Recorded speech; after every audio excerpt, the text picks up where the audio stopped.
Professora Célia Regina Simonetti Barbalho é graduada em Biblioteconomia pela Universidade Federal do Amazonas em 1984, mestre em Ciência da Informação pela Pontifícia Universidade Católica de Campinas em 1995, doutora em Comunicação e Semiótica pela Pontifícia Universidade Católica de São Paulo em 2000. Atualmente é professora plena da Universidade Federal do Amazonas e pesquisadora visitante sênior do Centro de Biotecnologia da Amazônia. Tem experiência na área de Ciência da Informação, com ênfase em Gestão de Informação, com foco na inteligência organizacional e na gestão do conhecimento. Pesquisa e publica principalmente nos seguintes temas: ensino superior, qualidade, planejamento estratégico, biblioteconomia e gestão da informação. Professora. Bom, boa tarde a todos. Inicialmente eu quero agradecer o convite feito pela FEBAB, até porque o convite me remeteu a um tema que me é muito caro, muito querido, que é falar da questão ambiental da biblioteca, né? Então, para mim isso foi muito prazeroso voltar a refletir sobre esse tema. Ainda há pouco alguém me perguntava assim, mas o que você vai falar? Porque você vai falar de ritos ambientais. O que são os ritos ambientais?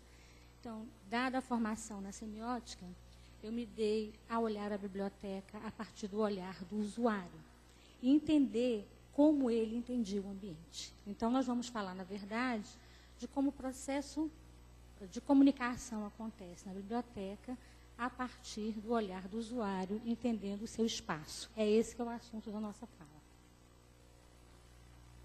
Então, para tal, nós vamos falar um pouquinho primeiro do espaço de produção de sentido, do espaço demarcado, eu acho que isso é muito importante, a gente entender como isso funciona, e de um reolhar ao espaço, que é a provocação que eu trago para que a gente possa olhar o nosso espaço. Então, a primeira ideia é que a gente procure olhar os ambientes que nós trabalhamos sob o olhar daquele que nós atendemos. Como é que o usuário vê a nossa biblioteca?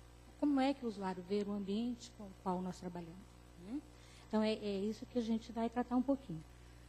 Então, nesse sentido, eu vou tratar um pouco a semiótica, mas eu não vou entrar na parte mais dura da semiótica, eu vou tratar assim muito superficialmente. Então, nesse sentido, a primeira coisa que a gente tem que entender é que o espaço, ele é produtor de sentido. E que nós marcamos o espaço da biblioteca, quer a gente faça isso conscientemente, quer não. Ela tem um espaço demarcado. E esse espaço demarcado, ele é capaz de favorecer ou não o uso, né? Então, a produção de sentido, num primeiro momento, ela vai se dar, primeiro, pelo texto da biblioteca no espaço urbano em que ela ocupa. Então, para nós, na semiótica, texto é tudo que produz sentido, né? Então, o texto dela, a localização dela, o lugar onde ela ocupa na cidade, no bairro, no campus, ele também é produtor de sentido. Depois nós vamos ver o texto espacial externo e como é que se dá também a questão da mobilidade dentro dele. Quando nós pensamos em texto espacial urbano, nós temos que lembrar que nós ocupamos um lugar no mundo, né? Estamos ocupando um lugar no mundo, e que o espaço que nós estamos oferecendo de informação, ele também está inserido nesse contexto. Aqui eu peguei um exemplo clássico nosso, que é o exemplo da Biblioteca Nacional, que está localizado no centro da cidade do Rio de Janeiro. Um lugar para onde convergem muitas questões, né? Então, um lugar de fácil acesso, de fácil mobilidade, e isso, na teia urbana, pode ter algum significado. Para o quê? Para favorecer o acesso àquele ambiente de informação. Então, nesse sentido, a localização da biblioteca na teia urbana, ela também é muito importante, né? A gente vai voltar a falar disso daqui a pouquinho, um pouco mais. Quando a gente fala também da questão dessa colocação dela nesse contexto urbano, a gente tem que lembrar que os prédios que são bibliotecas, eles produzem sentido pela sua própria fachada. Então, quando a gente olha uma fachada como essa aqui, uma fachada histórica, esse é o prédio da Biblioteca Pública do Estado do Amazonas, ele vai produzir um sentimento no usuário que talvez a gente não consiga imaginar, né? Que é aquele sentimento de quê? De que eu estou adentrando um ambiente, um espaço histórico, né? Estou adentrando um espaço onde há uma construção de sentido diferenciada daquele espaço que se oferece normalmente para ser atendido. Por quê? Porque ele já tem toda uma construção outra de que aquele é um ambiente histórico. Então, que teoricamente ali, imagina-se ali que o usuário, ao adentrar, ele vai ter um contato também com o ambiente histórico que está ali. Isso pode, inclusive, modificar o comportamento dele no uso desse ambiente. Né? É como se oferece, por exemplo, essa biblioteca pública. Eu acho que essa imagem aqui rodou por todos nós, né? Todos nós já conhecemos, já está em vários sites nossos, essa biblioteca pública do Kansas, que ela própria já diz o que ela é. Por quê? Porque a fachada dela, os livros são expostos, os degraus das escadas são livros. Né? Então, aqui no caso dessa biblioteca histórica, a gente só vai saber, quem passa por fora, que ela é um prédio da biblioteca, se a gente ler lá em cima que é um prédio da biblioteca, ou a menos que você esteja favorecido, que você faça parte daquele ambiente urbano, daquela cidade, que vocês sabem que aquilo é de fato uma biblioteca. Essa biblioteca aqui, esse espaço aqui, ele já se oferece. Ele já diz para o usuário o que ele é. Ele já faz o que a gente vai chamar na semiótica de um contrato fiduciário. Ou seja, eu já estou te dizendo, olha, você vai entrar aqui, você vai encontrar informação. Não que esse prédio aqui não vai oferecer. Né? Então, isso é muito importante quando a gente pensa nessas fachadas e o quanto elas representam. A gente tem vários exemplos de bibliotecas hoje construídas no mundo, as grandes bibliotecas nacionais em todo o mundo foram construídas, e vários arquitetos pensam nessa questão do espaço e da comunicação que a fachada da biblioteca vai fazer ao se anunciar para o seu usuário. Essa biblioteca aqui, por exemplo, ela é bem emblemática. Né? Por quê? Porque, como ela se trata de uma biblioteca inserida num contexto de uma universidade, ela já traz com ela toda a situação cultural desse povo que ela representa, que é o povo mexicano. Então, a própria biblioteca, ela já diz pela fachada dela, olha, eu sou um prédio de cultura. Por quê? Porque ela, na fachada dela, ela traz uma série de elementos, isso aqui são elementos característicos da cultura mexicana, e essa é uma das maiores bibliotecas inseridas numa universidade mexicana.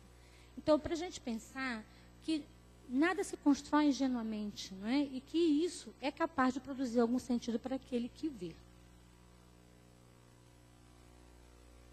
Uma coisa também muito importante é a questão, saindo das fachadas e passando para entrar na biblioteca, é a questão do texto móvel. A biblioteca tem um texto móvel.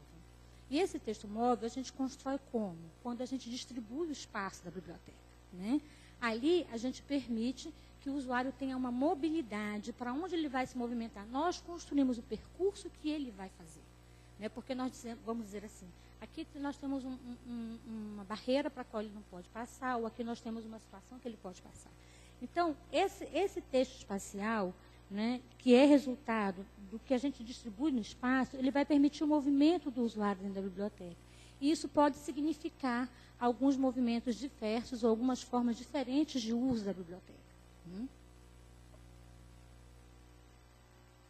Aqui nós temos, por exemplo, um exemplo bem clássico que eu gosto de usar, é esse ambiente aqui, acho que todos nós conhecemos. Imaginem vocês entrando nesse ambiente. Então, vamos tentar fazer um exercício de ser usuário desse ambiente. Eu queria que ele passasse para mim o primeiro vídeo, por favor.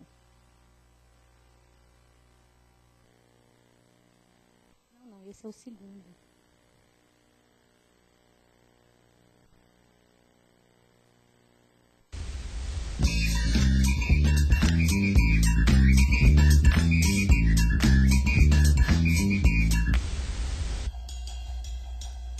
Vocês veem que desde a fachada ela já comunica que ali dentro tem algo especial, né? Porque não é uma fachada comum. Nós estamos em frente de um modelo, de um exemplo manuelino, de arquitetura manuelina, né? E isso no centro da cidade do Rio de Janeiro. Então imaginem que vocês estejam entrando nesse ambiente pela primeira vez. Qual o sentimento, qual o sentido que esse espaço vai produzir em vocês?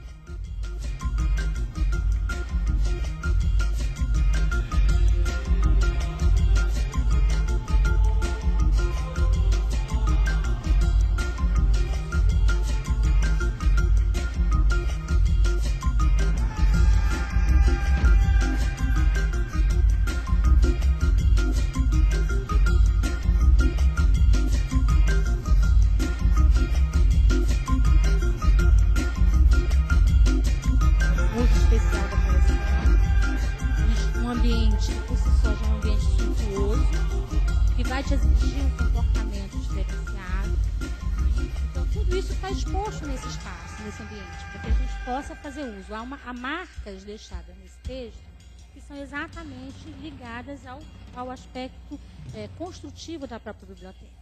Né?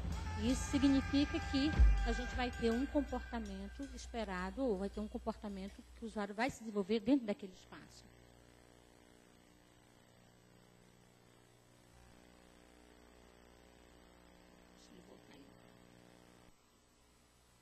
Bom, então nós estamos falando de biblioteca, né? E como é que seria também o comportamento do usuário dentro desta biblioteca aqui? É um prédio mais recente, é um prédio novo, usando materiais arquitetônicos bem diversificados, né? Como é que você se sentiria?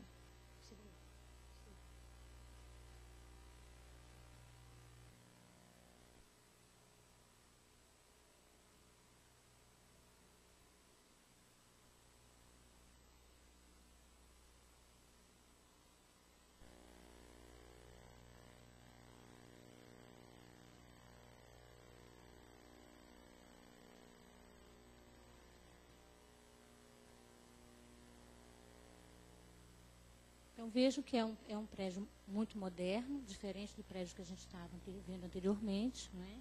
Mas com elementos de construção muito mais modernos, onde a gente vai encontrar muita clareza, muita claridade no ambiente. Né? Então, ele por si só, esse ambiente, vai também te exigir comportamentos diferenciados daquele que você tem ao entrar num prédio mais histórico. Né? Então, esses elementos, eles são importantes para que a gente possa entender que a biblioteca tem os seus ritos ambientais e que esses ritos eles são postos, de uma certa forma, pelo aquele ambiente que está disposto e que o usuário frequenta. Se a gente começar a entender dessa forma, talvez a gente consiga dar uma dinâmica diferenciada para o ambiente que a gente vai usar. Né?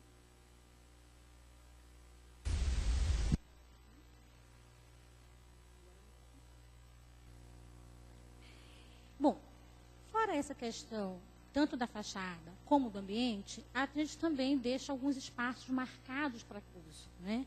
Então, por isso eu chamei aqui dos espaços demarcados da biblioteca. Como é que a biblioteca vai demarcar esses espaços? Bom, há uma série de exigências ambientais, parte delas foram tratadas aqui na palestra de ontem. Né?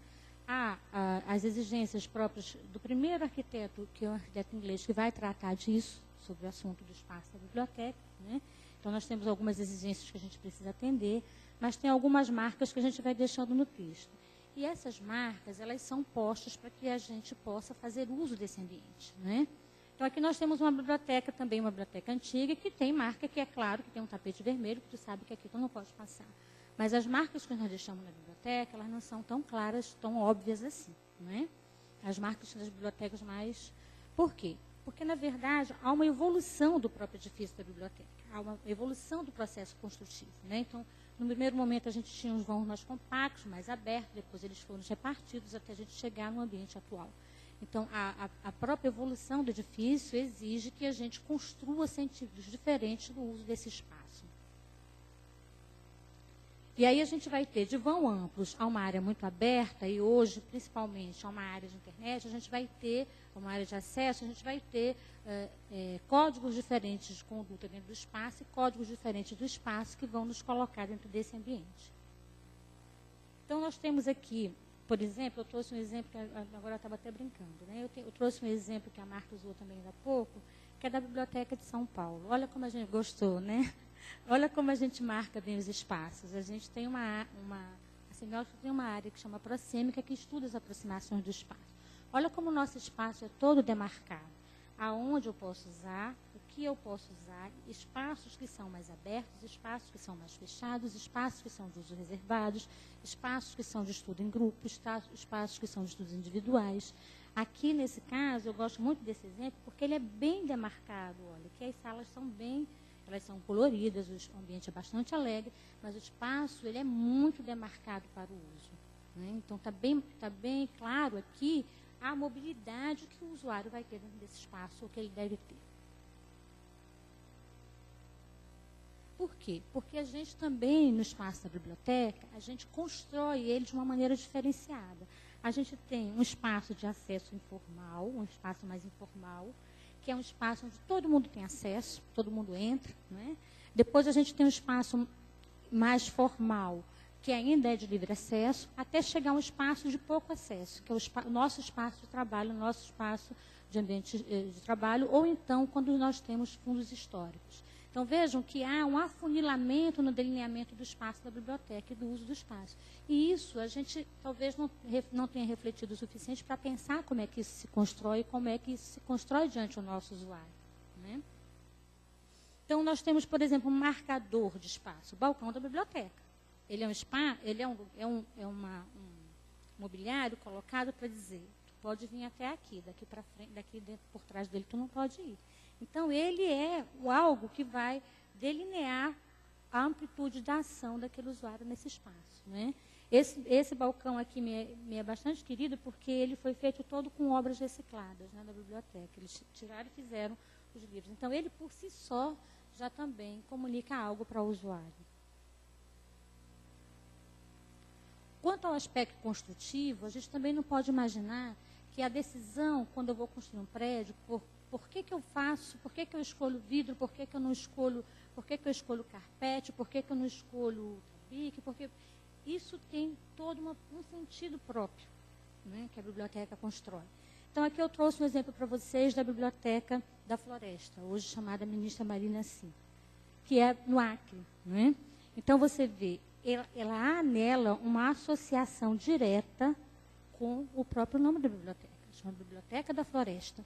E aqui se buscou manter objetos construtivos, decisões construtivas que remetesse à questão da biblioteca ser na floresta, né? Então, ela tem desde a oca, né, a ideia de oca, ela tem aqui muita madeira, os bancos, que aqui não dá para a gente observar, eles são verdes. Então, são decisões que foram tomadas que vão sempre remeter ao sentido daquela biblioteca, né? E aqui tem uma coisa bem interessante, que são os vidros.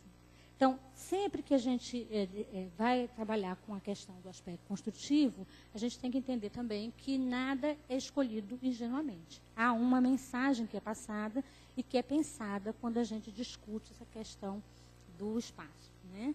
Por quê? Porque o edifício da biblioteca, ele tem um valor de base, né, e um valor de uso. Ou seja, ele, na verdade, ele é construído, né, é desenvolvido para que eu possa abrigar ali, o que eu vou chamar de valor de base, para que eu possa abrigar ali a cultura.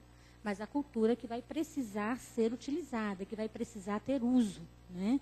Então, quando a gente olha aqui, por exemplo, esse prédio da Biblioteca da PUC do Paraná, a gente vai entender que ela tem um valor de base muito claro, mas ela também, pelos painéis que ela construiu aqui, né, que são os vitrais, ela vai contando, ela vai trazendo, ela vai agregando a questão cultural, ela vai acrescentando a ela não só as relações ligadas ao uso do acervo, ou daquilo que ela abriga, né?